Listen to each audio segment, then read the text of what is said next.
तो आदाब, नमस्कार, गुड इवनिंग, सत श्री अकाल। एक बार फिर आप तमाम लोगों का स्वागत है क्राइम तक की कहानी की इस एपिसोड में। उम्मीद है पूरी फैमिली अच्छी होगी। आज वीक का पहला दिन मंडे, और ये भी उम्मीद है आप लोगों का संडे अच्छा गुजरा होगा। ये पहली बार आईपीएल की हिस्ट्री में है कि कोई एक टीम जो अब तक 8 मैच खेल चुकी है और उसका खाता नहीं खुला। मुंबई इंडियन के साथ यही हुआ। हालांकि कल उम्मीद थी कि शायद मुंबई इंडियन का खाता खुल जाए, क्योंकि जिस तरीके से लखनऊ की टीम को 158 पे रोक दिया, और वानखेड़े के स्टेडियम में ये स्कोर बहुत ज़्यादा है नहीं, लेकिन बदनसीबी का दौर जारी है रोहित शर्मा एंड टीम के लिए, और इस छोटे से स्कोर को भी वो पूरा नहीं कर पाए और लगातार 8वीं हार, यानी कि लगभग प्लेऑफ से अब बाहर। क्योंकि अब बाकी के 6 मैच भी जीतते हैं तो 12 पॉइंट, उसमें प्लेऑफ में जगह मिलेगी नहीं। तो अफसोसनाक है कि पहली बार ऐसा है कि 5 बार की आईपीएल चैंपियन अभी खाता खोलने के लिए तरस रही है।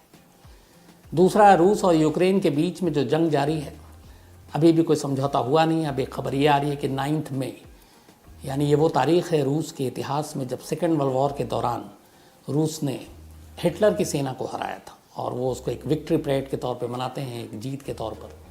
तो खबर ये आ रही है कि रूस और पुतिन किसी भी कीमत पर 9 मई से पहले, 9 मई से पहले यूक्रेन पे अपनी जीत चाहते हैं, और उस जीत का जश्न उस विक्ट्री परेड में दिखाना चाहते हैं।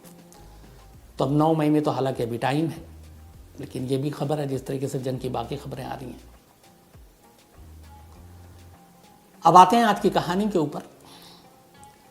क्राइम और क्राइम की दुनिया में बहुत कुछ सीखने को भी मिलता है, सिर्फ बुरी चीज़ें नहीं, अच्छी चीज़ें भी, और उससे इंसान बच भी सकता है। आज की जो कहानी है उसकी नसीहत ये है कि हम कब किससे मिलते हैं, कितना करीब होते हैं, घुलते मिलते हैं। चाहे मैं किसी के घर में किराएदार के तौर पे रहता हूँ, या फिर कोई मेरे घर पे किराएदार के तौर पर रहता है, मेरा पड़ोसी कौन है, मिलने जुलने वाले दोस्त, यार, रिश्तेदार, कभी भी बहुत सारी चीज़ें उनके सामने आप अपने राज एक तो डिस्क्लोज़ ना करें, आप बहुत ज़्यादा भरोसा ना करें, ख़ास तौर पर बच्चों को लेकर, पैसों को लेकर। क्योंकि कई बार ऐसे बहुत सारे क्राइम हुए हैं जब पता चला है कि किसी को पता चल गया कि इनके घर में पैसे हैं, इन्होंने कोई प्रॉपर्टी बेची है, पता चला कि कोई एफडी टूटी है, या कुछ और कहीं से पैसे आए, फसल अच्छे हुए उन्होंने बेचा, उसके पैसे आ गए। तो ऐसे वक्त में या बैंक से आपने पैसे निकाले हैं किसी काम के लिए, कोई घर में शादी होने वाली है उसके लिए शॉपिंग करनी है, तो ये सारी चीज़ें अगर 1 से 2, 2 से 3, 4, 5 लोगों के कानों तक पहुँचती है तो फिर ख़तरा बरकरार रहता है। तो इसीलिए भरोसा बहुत सोच समझ कर करना चाहिए, चाहे वो कोई भी हो। कई बार लगता है अरे नहीं, अपने हैं, बहुत करीबी हैं, रिश्तेदार हैं, अब वहीं हम मार खा जाते हैं, क्योंकि वो भी धोखा दे जाते हैं। आज की कहानी करीब 13 साल पुरानी कहानी है। नेपाल की कहानी। अपने क्राइम तक फैमिली मेंबर बहुत सारे लोगों ने इसके बारे में कहा भी कि नेपाल की कहानियाँ नहीं सुनाते हैं। तो नेपाल की ये कहानी है, और नेपाल के इतिहास की शायद सबसे बड़ी खूनी कहानी है। इंडिविजुअल अगर क्राइम देखें, वहाँ की राजशाही फैमिली को साइड कर दें जिनका कत्लेआम हुआ था, और ये वो कहानी है जिसको लेकर पूरे नेपाल में बहुत गुस्सा था। ख़ासतौर पर वहाँ के स्कूल कॉलेजों में कई दिनों तक धरना प्रदर्शन हुआ, और यहाँ तक कि जो इस क्राइम में शामिल थे उनकी जान को खतरा था। पुलिस को उनको सेव करना बड़ा मुश्किल हो रहा था। लोग हाथों हाथ इंसाफ चाहते थे कि मार डालें। कहानी 2009 की है, लेकिन इसकी शुरुआत उससे पहले ही हो जाती है। एक शख्स जिसका नाम बीरेन प्रधान, ये अपना एक सरनेम श्रेष्ठा भी लगाता था, इंडिया का रहने वाला, दार्जिलिंग में रहता था, लेकिन बीच में फिर काम वाम के सिलसिले में करीब 20 साल पहले ये काठमांडू पहुंचता है। पैसे से ठीक ठाक, अच्छा खासा पढ़ा लिखा, वहाँ के एक कॉलेज में ये साइंस का टीचर बन जाता है, और बच्चों को साइंस पढ़ाता है। एक टीचर यानी एक गुरु, एक उस्ताद जिसका दर्जा है। तो वहाँ पे फिर रहने के बाद पैसे वैसे थे ही, इसने अपना घर वर भी बनाया। इस घर में इसने कुछ ज़्यादा स्पेस था तो किराएदार भी रखा। तो उसी किराएदारों में एक फैमिली आई, श्रेष्ठा फैमिली, जिसमें हस्बैंड वाइफ थी, राधा उनके हस्बैंड, और उनकी एक बेटी थी जो स्कूल में पढ़ रही थी तब। उसका नाम था खयाती श्रीवास्तव। खयाती श्रीवास्तव इस बीरेन प्रधान के घर पे माँ बाप के साथ किराए पे रहती थी। पढ़ने लिखने में तेज़ थी, और उसके बाद उसने बोर्ड का एग्ज़ाम दिया 10वीं का, फिर 12वीं वहाँ पे कॉलेज है तो वहाँ पे जाने लगी। लेकिन इसी दौरान में ये हुआ कि बीरेन प्रधान ने उसको कहीं और शिफ्ट होना था और उसने ये घर बेच दिया और उसने दूसरी जगह घर ले ली। तो जब घर बेचा तो किराएदारों को भी घर खाली करना पड़ा। तो खयाती श्रेष्ठा के माँ बाप ने भी घर खाली कर दिया और तब इसके बाद ये लोग बीरत नगर है वहाँ चले गए थे, वहीं रह रहे थे। बीरत नगर में ही रहते थे। बीरेन प्रधान कहीं और रहने लगा काठमांडू में। वक्त बीतता गया। इसी दौरान में अब कॉलेज में पहुँचने वाली थी खयाती श्रेष्ठ। उम्र हो गई थी उसकी 19 साल। पढ़ने में बहुत होशियार थी। उसकी हायर स्टडी के लिए घर वालों को, उसके माँ बाप को लगा कि इसे अब काठमांडू, बड़े शहर, नेपाल की राजधानी, वहाँ ले चलना चाहिए। जो हर माँ बाप होते हैं, अगर छोटी जगहों पे पढ़ाई करते हैं हम तो अच्छे कॉलेज, अच्छे स्कूल की चाहत में फिर हम शहरों का रुख करते हैं जहाँ पे अच्छे नामी स्कूल होते हैं ताकि बच्चों का भविष्य उज्जवल हो। तो खयाती श्रेष्ठा के माँ बाप भी अपनी बेटी के भविष्य को उज्जवल बनाने के लिए बीरत नगर से काठमांडू पहुँच जाते हैं। काठमांडू में वो अपना एक किराए का घर लेकर रहने लगते हैं और बेटी को वहाँ एक Jubilant college and research centre है, वहाँ उसका दाखिला करा देते हैं।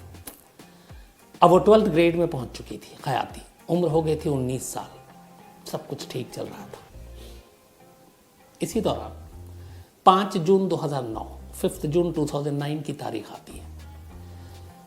सुबह करीब 8 बजे खयाती को एक फ़ोन पे मैसेज आता है 8 बजे, और उसमें मैसेज में ये कहा गया था कि एक वुमेन मैगज़ीन है, विमेन मैगज़ीन है, महिलाओं की मैगज़ीन है, और उसने रैंडम कुछ चीज़ें की और उसमें एक तुम्हारा लकी ड्रॉ में नाम निकला है जिसमें 20,000 नेपाली रुपीज़ और पोखरा, वहाँ का एक टूरिस्ट प्लेस है, बहुत खूबसूरत है, तो वहाँ जाने का टिकट इनाम में तुम्हें मिलेगा।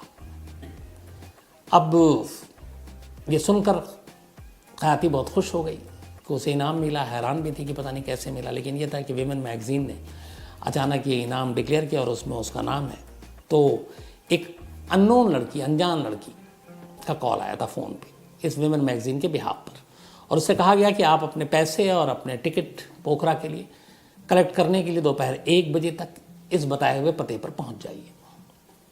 खयाती श्रेष्ठा खुश अपने माँ बाप को बताती है। माँ बाप भी खुश कि 20,000 रुपये, ऊपर से पोखरा का रिटर्न टिकट, तो वो सारे खुश हो जाते हैं। उसके बाद कहते हैं कि जाओ। अब लेकिन वो जाए कैसे, माँ को भी काम था, तो वो अपना एक डोमेस्टिक उनके हेल्प जो काम करता था, घरेलू नौकर राम, उसको कहते हैं कि तुम खयाती के साथ चली जाओ और उसको वहाँ तक छोड़ दो। ये लोग वहाँ से निकलते हैं और करीब 1 बजे दोपहर को पहुँच जाते हैं जिस जगह पे बताया गया था। और वो जगह जो बताई गई थी वो ये थी, एक पुताली सड़क है जो काठमांडू में, तो वहाँ पे मिलना था। राम खयाती श्रेष्ठा को वहाँ पर जाकर छोड़ देता है और उसके बाद वो वहाँ से वापस आ जाता है। अब वहाँ पे उसे एक लड़की मिलती है। वो लड़की उसे कहती है कि मैं उस विमेन मैगज़ीन की तरफ से हैं और चलिए आपको आपका इनाम, पैसे, टिकट मिलते हैं, जो भी एक फॉर्मेलिटीज़ फॉर्म भरना है। अब वो खयाती श्रेष्ठा को अपने साथ ले जाती है थोड़ी दूर पर एक अपार्टमेंट में, एक घर में। जब वो घर में दाखिल होती है खयाती, तो चौंक जाती है उस घर में एक शख्स को देखकर। ब्रेन प्रधान उसके सामने बैठा था, उसका पुराना लैंडलॉर्ड। चूँकि वो जानती थी कि हम इनके घर में किराए पे रहते थे, दोनों की अच्छी जान पहचान थी, वो उसे अंकल पुकारती है। फिर वो भी चौंकती है, आप यहाँ कैसे? तो कहती है मैं ऐसे ऐसे आई, एक लॉटरी निकली है। तो कहता कोई बात नहीं, तुम जाओ, लेकिन एक कोल्ड ड्रिंक पीते जाओ। अब वो चूँकि अंकल उसके घर में रही है, वो 2-3 साल किराएदार के तौर पर, और बड़े अच्छे रिश्ते थे उनके माँ बाप के साथ भी, तो खयाती कोल्ड ड्रिंक पी लेती है, इस बात से अनजान कि इस कोल्ड ड्रिंक में बेहोशी की दवा मिली हुई थी। कोल्ड ड्रिंक पीते हुए वो बेहोश हो जाती है। इसके बाद खयाती की कोई खबर नहीं आती। शाम हो जाती है। शाम तक कुछ पता नहीं, माँ बाप इधर परेशान है, 1 बजे गई, अभी तक लौटी नहीं। उन्हें अभी कुछ समझ ही में नहीं आ रहा कि क्या करें, कहाँ जाए। इसी दौरान शाम को ही खयाती के फादर के मोबाइल पे एक मैसेज आता है और कहा जाता है कि आपकी बेटी को हमने किडनैप कर लिया है और हमें फिरौती में 10 लाख नेपाली रुपीस चाहिए, 1 मिलियन। खयाती के पिता इस मैसेज को पढ़कर परेशान हो जाते हैं। उसमें धमकी भी थी कि अगर आपने किसी को खबर की तो फिर आप खयाती को कभी जिंदा नहीं देखेंगे। वो अपनी पत्नी से, राधा से, इस बारे में बताते हैं। दोनों माँ बाप अब रोने लगते हैं, परेशान हैं। उन्हें इस बात का भी डर है, इकलौती बेटी है, कि अगर कहीं पुलिस के पास गए तो मालूम नहीं वो जिंदा लौटेगी कि नहीं लौटेगी। और वैसे भी उन्होंने ऐसी किडनैपिंग और बाकी चीज़ों की बहुत सारी कहानियाँ पढ़ रखी थी, कहीं न्यूज़ में देख रखे थे। उन्हें ये भी पता था कि किडनैपिंग में सबसे ज़्यादा खतरा होता है जिसको किडनैप किया जाता है, पकड़े जाने के डर से किडनैपर सबसे पहले उसे मार डालता है। तो इन सारी चीज़ों को देखते हुए उन्होंने तय किया कि पुलिस के पास नहीं जाएंगे, ना पुलिस को कुछ जानकारी देंगे। 10 लाख रुपए का इंतज़ाम करके रखते हैं। मैसेज में ये भी था कि हम आपको आगे बताएंगे क्या करना है। पुलिस को खबर करते नहीं, रात हो जाती है। अगले दिन सुबह फिर मैसेज आता है और उनसे कहा जाता है कि आप पैसे लेकर वहाँ पे एक जगह है बुटवाल, वहाँ पहुँची। अब ये तैयारी कर रहे थे। जब ये बुटवाल पहुँचते हैं तभी उनके पास फिर मैसेज आता है कि आप बुटवाल नहीं, चितवन पहुँचिए। अब ये चितवन पहुँच गए। जब चितवन पहुँचे तो फिर उन्हें एक मैसेज आया कि नहीं, आप सुनौली पहुँचिए। अब ये चौथी जगह सुनौली पहुँचे 10 लाख रुपए लेकर। अच्छा, इस मैसेज में एक और चीज़ थी कि पिता नहीं आएंगे रैंसम लेकर, माँ को बुलाया था, यानी राधा को, खयाती की माँ को। अब माँ अकेले कैसे जाए 10 लाख रुपए लेकर, तो उन्होंने अपने उसी नौकर राम को साथ ले लिया। ये वही राम जिसने 5 जून को खयाती को 1 बजे उस बस स्टॉप पर छोड़ा था जहाँ के बाद से वो गायब हो गई थी। तो अब राधा राम को लेकर जगह जगह भटक रही हैं। वो जिस जगह पे बताता वहाँ पहुँचती पैसे लेकर, बट मैसेज आ जाता फिर अगली जगह। तो अब तक बुटवल, उसके बाद फिर चितवन, फिर सुनौली के बाद कहा गया नहीं, आप दार्जिलिंग आइए।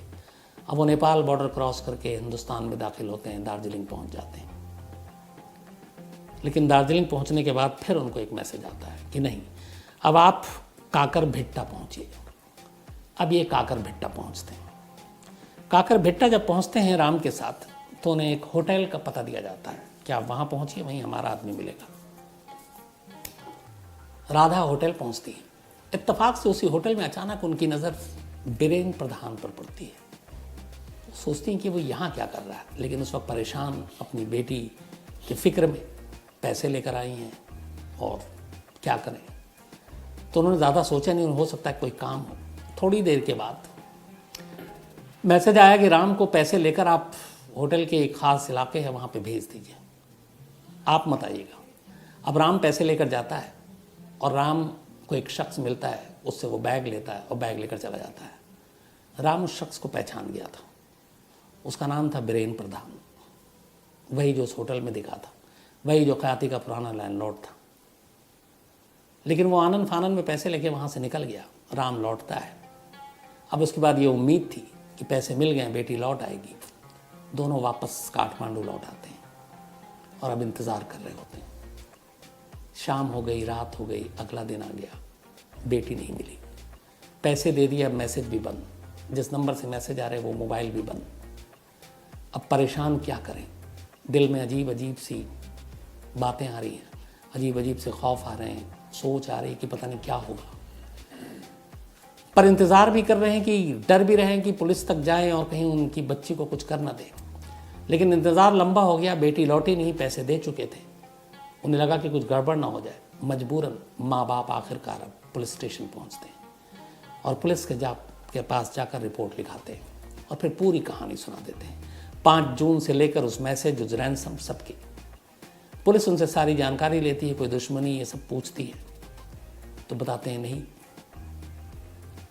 इसके बाद माँ से कहा जाता है अब आपसे कुछ ऐसी चीज़ जो आपको लगे। तब माँ बताती है पुलिस को कि हाँ, एक अजीब चीज़ थी। जिस होटल में रैंसम के लिए बुलाया गया था वहाँ मुझे मेरे पुराने लैंडलॉर्ड दिखाई दिए थे, बीरेन्द्र प्रधान। हालांकि वो मेरे पास नहीं आए, बात नहीं किया, हमारा आई टू आई कॉन्टेक्ट भी हुआ था, बट मुझे अजीब लगा। अब पुलिस को लगा कि ये क्या, काठमांडू का रहने वाला ये शख्स वहाँ क्या कर रहा है। पुलिस ने फ़ौरन बीरेन्द्र प्रधान के बारे में जानकारी हासिल करनी शुरू की। पता चला वो घर पे नहीं है। फिर उसके बारे में पूरी जानकारी निकाली तो पता चला 20 साल पहले वो यहाँ आया था, दार्जिलिंग का रहने वाला है। आखिरकार पुलिस उसके पीछे पूरी टीम लगा दी गई, पर वो हाथ नहीं आ रहा है। दिन बीतते जा रहे हैं। इस दौरान में पुलिस को अलग अलग इलाकों से कुछ इंसानी लाशों के टुकड़े मिलते हैं और ये टुकड़े काठमांडू से दूरी पर, कोई 17 किलोमीटर दूर एक जगह एक हाथ के 2 टुकड़े मिलते हैं, पैर के 3 टुकड़े मिलते हैं और ये सारे टुकड़े पुलिस समेटती रहती है। इधर अभी तक खयाती का कुछ पता नहीं है, लेकिन इस कड़ियों को जोड़ नहीं रही है और जिस लोकल पुलिस में ये टुकड़े मिल रहे हैं वो उसको उठा कर रख रहे हैं कि किसी क्राइम केस में काम आएगा, तो सहेज कर उसके फ़ोटो और सारी चीज़ें रख रहे हैं। फिर करीब 15 दिन बीत जाता है।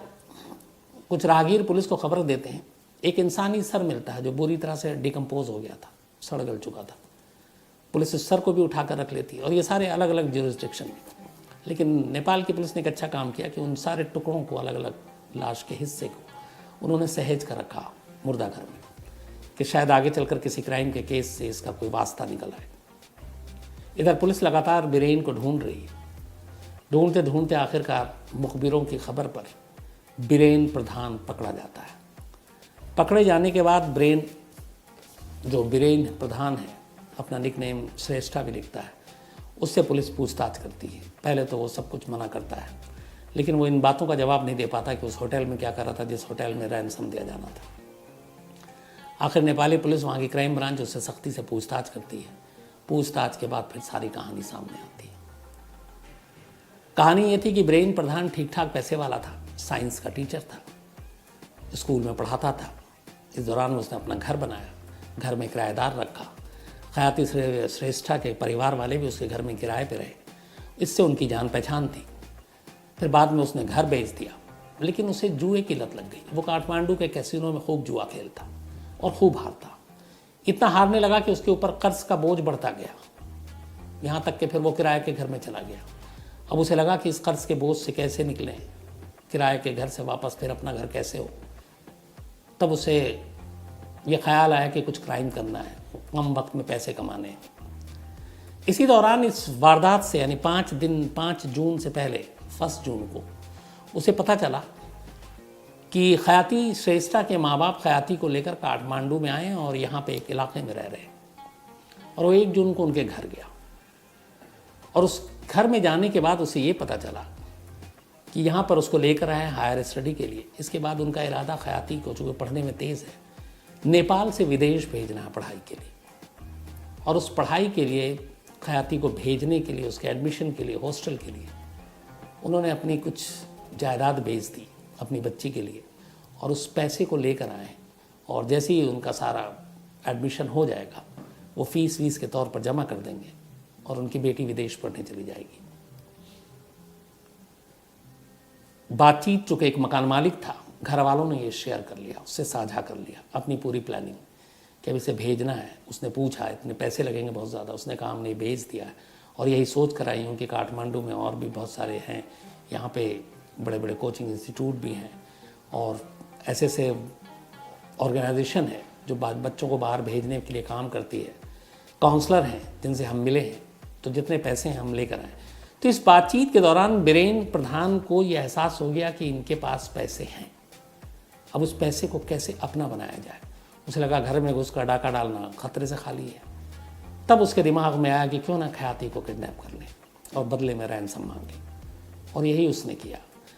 अब अफसोस की बात है कि इस प्लान में, इस साजिश में उसने एक और स्टूडेंट को शामिल किया गया। उसका नाम था मेरीना शाक्या, एक 18-19 साल की ये भी लड़की।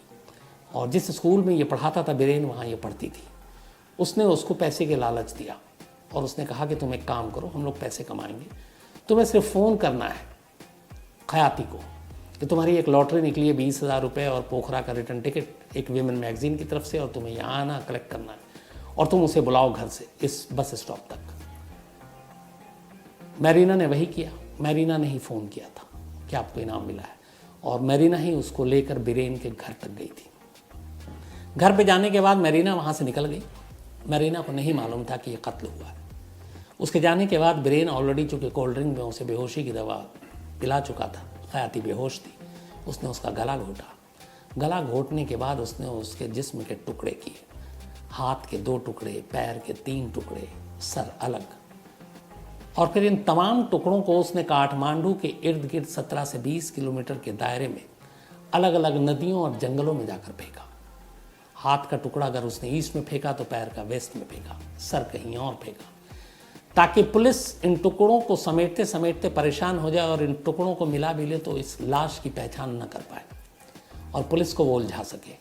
इसीलिए इस किडनैपिंग के बाद, बेहोश होने के बाद, अगले 1 घंटे में बीरेन ने खयाती का कत्ल कर दिया था। और कत्ल करने के करीब 4-5 घंटे बाद, जब उसने उसकी बॉडी को अलग अलग टुकड़ों में रख दिया, तब उसने पहला मैसेज किया था रैंसम के लिए, फिरौती के लिए। यानी जो जिंदा नहीं थी उसकी वापसी के लिए वो 10 लाख रुपए मांग रहा था। कत्ल करने के बाद उसने फिरौती मांगी थी और माँ बाप को ये पता नहीं था। उसके इस्तक़बाल जुर्म के बाद इधर जब ये पता चला इसकी पूरी कारस्तानी और जिस तरीके से ख़याती को बेदर्दी से मारा गया, पूरे काठमांडू और नेपाल में गुस्सा था लोगों में, ख़ास तौर पर स्टूडेंट्स के बीच में, स्कूल और कॉलेज में। और हर एक कोई ब्रेन प्रधान और मेरीना शाकिया को हाथों हाथ इनका फैसला करने की मांग कर रहा था, इन्हें सजाए मौत देने की मांग कर रहा था। इनके ऊपर कोर्ट लाते ले जाते हमले भी हुए। फिर इन दोनों को उसी जेल में रखा गया, बल्कि इसको बिरेन को, जिस जेल में चार्ल्स शोभराज बंद है। इसके बाद अदालत ने भी आनन फानन में वहाँ साल भर के अंदर मुकदमे का फैसला सुनाया। बिरेन प्रधान श्रेष्ठा को खयाती के कत्ल, किडनैपिंग के लिए 39 साल 39 ईयर्स इन प्रिजन जेल की सज़ा सुनाई। जबकि मेरीना शाकिया ने कहा कि मुझे धमकी दी थी बिरेन ने अपना मुंह बंद करने के लिए, इसलिए मैं कुछ नहीं, मतलब परेशान थी, मजबूर थी और मुझे इस कत्ल के बारे में जानकारी नहीं थी। लेकिन अदालत ने उसकी भी इन दलीलों को हल्के में नहीं लिया और कहा कि नहीं, तुम बहुत बड़े जुर्म की एक हिस्सेदार रही हो। और इस 19 साल की उम्र में भी शाकिया को अदालत ने 20 साल कैद की सज़ा सुनाई। तो 20 साल और उधर बिरेन प्रधान को 39 ईयर्स। नेपाल के इतिहास में कहते हैं कि राजशाही परिवार के मैसकर के बाद ये वो मर्डर केस था जिसने लोगों को एक तरह से झकझोर कर रख दिया था कि कोई टीचर इस तरीके से कुछ पैसों के लिए अपने ही जैसे स्टूडेंट्स के साथ ऐसा सलूक, ऐसी दरिंदगी कर सकता है। लेकिन अफसोस ऐसा है।